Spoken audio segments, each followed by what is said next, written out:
Hello friends, मैं जयेश भाई थी। पिछली बार मैंने वीडियो में आपको आइडेंटिटीज़ समझाई थी, आइडेंटिटीज़ का यूज़ कैसे करना ये सिखाया था। इसमें मैंने आपको पिछली बार आपको 6 आइडेंटिटीज़ बताई थी।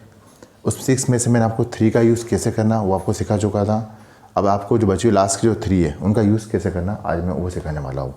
ठीक है, तो सबसे 1 बाय 1 हम 4th आइडेंटिटी पहले कैसे यूज़ करेंगे और उसका कहाँ पर कौन सी आइडेंटिटी कैसे लगती है उसको हम समझेंगे। आज क्वेश्चन को ध्यान से देखिए। 2x + 3 2x + 5। अब इसमें क्या है, स्टार्टिंग की टर्म सेम होना चाहिए। स्टार्टिंग टर्म इसमें सेम है, यहाँ भी 2x है, यहाँ भी 2x है। ठीक है, इसकी जो सेकंड टर्म यहाँ पर 3 है, यहाँ पर 5 है, तो आपकी सेकंड टर्म आपकी अलग हो रही है। जब स्टार्टिंग की टर्म सेम हो और जब सेकंड टर्म आपकी अलग हो और बीच में दोनों में प्लस हो तो आइडेंटिटी हमेशा 4th वाली यूज होती है। अब इसको समझाऊंगा कैसे होती है, बताते हैं। x + a x + b किसके इक्वल होगा, x² in bracket a + b bracket के बाहर x एंड ए बी। अब इसको मालूम कैसे पड़ा कि ये यूज़ हो रही है, इसको ध्यान से देखो आप। यहाँ a यहाँ b है, मतलब a और b दोनों डिफरेंट वैल्यूज़ हो सकती है। यहाँ x है, यहाँ भी x है, दोनों वैल्यू सेम है तो, और बीच में प्लस प्लस है, तो आपकी कौन सी आइडेंटिटी यूज़ होगी, 4th वाली। आइडेंटिटी 4th नहीं लिखना, आइडेंटिटी पूरी लिखनी है आपको। इसके मार्क्स मिलते हैं। बाई चांस क्वेश्चन में कुछ मिस्टेक हो जाए तो उसके मार्क्स आपको आइडेंटिटी लिखने के मार्क्स इसमें मिलेंगे, स्टेप मार्किंग में मिलेंगे। अब सबसे पहले आपको, अब जैसे दिया ये रहा, अब इसको इससे कंपेयर करो। इस x की वैल्यू कितनी होगी यहाँ पर, 2x लिख दिया आपने। अब a की वैल्यू कितनी होगी यहाँ पर, कंपेयर करो। a किसके इक्वल होगा, 3 के इक्वल होगा। और b की वैल्यू कंपेयर करो, b किसके इक्वल होगा, 5 के। ठीक, यहाँ पर x सेम है तो उसको बार बार लिखने की जरूरत नहीं है आपको। बस अब जो इधर वैल्यू दे रखी है इसमें वैल्यू पुट कर दो आपका। तो x² कैसे होगा, x², मतलब किसका स्क्वायर होगा, 2x²। ठीक, फिर मैंने बोला है ब्रैकेट, जब भी स्क्वायर वाली बात हो हमेशा ब्रैकेट में लिखना चाहिए।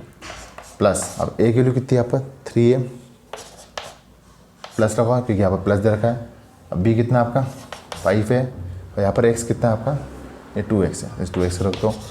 प्लस अब a b मतलब a इंटू बी होगा, तो a की वैल्यू कितनी है यहाँ पर, 3 है, और b कितना है आपका, 5, बीच में हमेशा क्या आएगा, इंटू आएगा। अब 2x² पहले ही बता चुका हूँ, फिर भी बता देता हूँ। 2x × 2x, x कितनी बार है, 2 बार, x² हो जाएगा, और 2 × 2 4। और यहाँ पर कितना होगा, 3 + 5 कितना होगा, 8, और बीच में आएगा इंटू 2x, और 3 5 कितना होगा, 15 होगा। ठीक, 4x² हो जाएगा प्लस 16x + 15, ये इसका आंसर कहलाएगा। इस टाइप का क्वेश्चन आते हैं, आपको मैंने कैसे आइडेंटिफाई करना है वो समझा दिया है। फिर भी कोई डाउट है तो आप कभी भी कमेंट करके पूछ सकते हो आप। अब नेक्स्ट आइडेंटिटी के लिए अपन क्वेश्चन समझेंगे। इस क्वेश्चन को देखो, या 4x है या 4x है, मतलब स्टार्टिंग की दोनों बाइनोमियल की स्टार्टिंग की टर्म सेम है।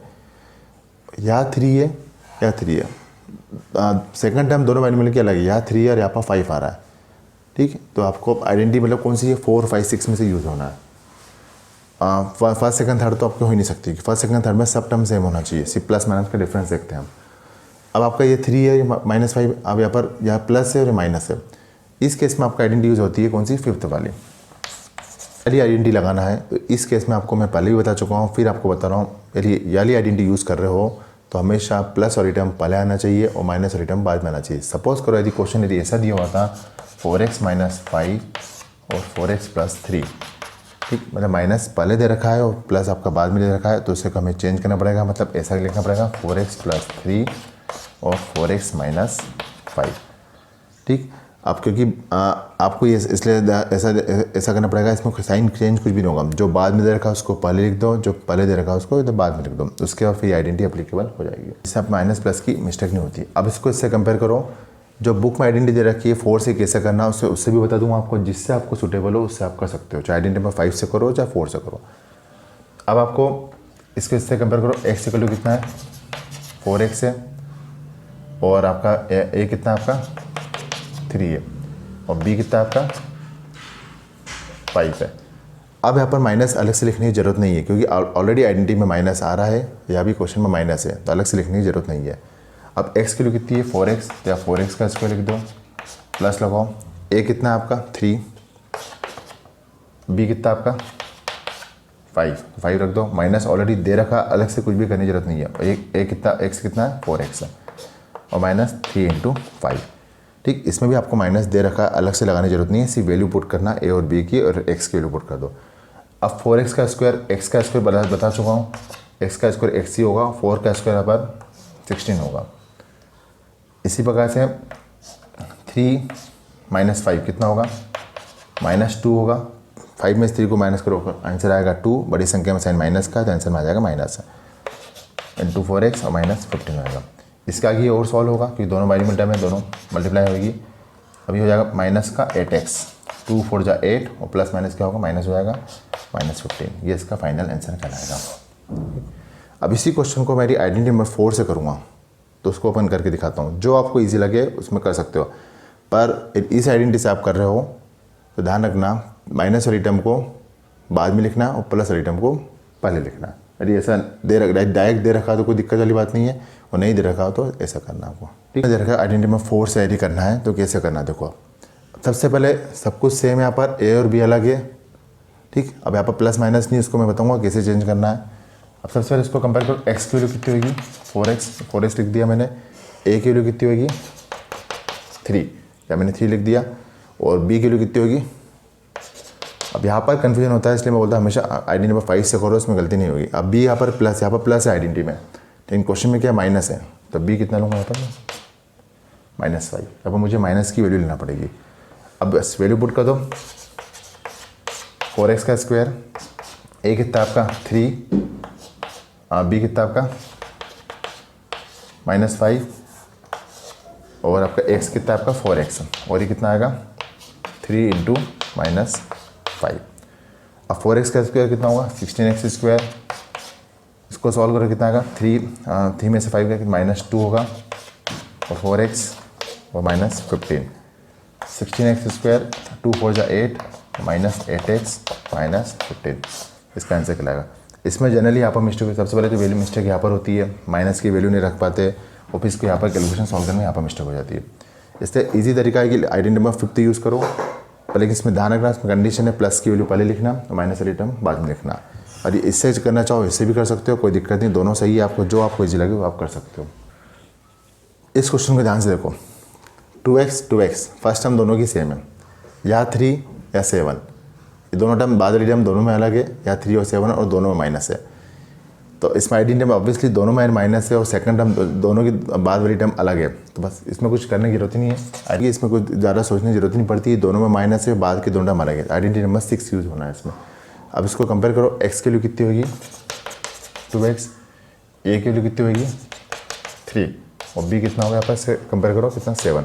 इसमें माइनस लगाने की जरूरत नहीं है, माइनस ऑलरेडी आइडेंटिटी में इंक्लूड है, लिखा हुआ है, तो माइनस लिखने की अलग से ज़रूरत नहीं है। यदि आप आइडेंटिटी नंबर 4 से करोगे, दोनों में प्लस दे रखा है, तो आपको माइनस लगाना पड़ेगा, उससे भी मैं समझाऊंगा जो बुक में दे रखा है। तो ये क्या होगा 2x का स्क्वायर, अब a प्लस बी कितना होगा, a की वैल्यू कितनी 3 रख दी, b कितना आपका 7, और यहाँ पर आएगा 2x, x कितना आपका 2x है। और इसी प्रकार a कितना आपका 3, b कितना आपका 7 है, 7 रख दिया आपने। अब 2x का स्क्वायर, ये x का स्क्वायर कितना होगा x स्क्वायर होगा, और 2 का करो कितना होगा 4 होगा, 10 × 2x, 3 + 7 10, 10 × 2x हो गया, 3 7 = 21, अब 4x स्क्वायर -20x + 21, ये इसका फाइनल आंसर कहलाएगा। अब इसी क्वेश्चन को मैं आइडेंटिटी नंबर 4 से करके बताऊंगा, यदि दोनों में प्लस दे रखा हो और बाद की दोनों टर्म यदि अलग हो तो है। और इसमें यदि मैं बुक में जो आइडेंटिटी दे रखी है यदि उससे मुझे करना हो, दोनों में प्लस हो, पर इसको भी पहचानने का तरीका यही है, शुरू की दोनों टर्म सेम होना चाहिए। इसमें जैसे दे रखी है 2x, बाद की दोनों टर्म दोनों में अलग होना चाहिए। इसमें 3 है, इसमें 7 है, ठीक। तो इसमें कौन सी आइडेंटिटी यूज होगी, ये भी हम कर सकते हैं। कैसे करेंगे समझो। अब x की वैल्यू दे रखी है 2x, क्या रख दो 2x रख दो। अब a की वैल्यू कितनी है यहाँ पर, अब यहाँ पर प्लस है, यहाँ पर माइनस है, तो मुझे यहाँ पर माइनस लेना पड़ेगा। पिछली आइडेंटिटी में मैंने क्यों नहीं करा था, क्योंकि उसमें आपको ऑलरेडी माइनस इंक्लूड था आइडेंटिटी में, इसलिए माइनस लिखने की जरूरत नहीं थी। इसी प्रकार से b कितना होगा -7 होगा, या -7 लेना पड़ेगा, क्योंकि यहाँ भी प्लस और यहाँ माइनस है। इसलिए मैं प्रीफर करता हूँ यदि दोनों में माइनस हो और बाद की दोनों टर्म अलग हो तो आप आइडेंटिटी नंबर 6 का यूज़ करो, वो ज़रा इजी पड़ती है।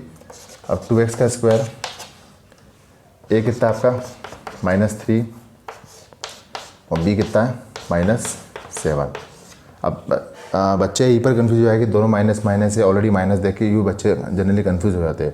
तो इसलिए बेटर है कि आइडेंटिटी में 6 यूज़ करो, लेकिन बुक में आपको इसी आइडेंटिटी से दे रखा है तो मैं इसलिए दोनों बता रहा हूँ, लेकिन आपको जिससे यूज से सूटेबल हो उससे आप कर सकते हो। 2x 3 into -7। अब 2x का स्क्वायर कितना होगा, 4x स्क्वायर। अब -3 -7 कितना हो जाएगा, -10 इंटू 2x, और ये 3 7 या 21, दोनों माइनस मिलकर कम जाएंगे, प्लस हो जाएगा। अब जाएगा 4x square -20x plus 21। Clear हो गया? ठीक है। इस प्रकार से हमने आज ये देखा तीनों आइडेंटिटी का, आखिरी जो लास्ट की 3 आइडेंटिटी का यूज़ कैसे करना उसको आज हमने सीख लिया है। उसके बाद भी यदि किसी को डाउट है तो आप कमेंट में जरूर करके बताएं। वीडियो यदि पसंद आए तो इसे लाइक करें, शेयर करें। Okay, thank you.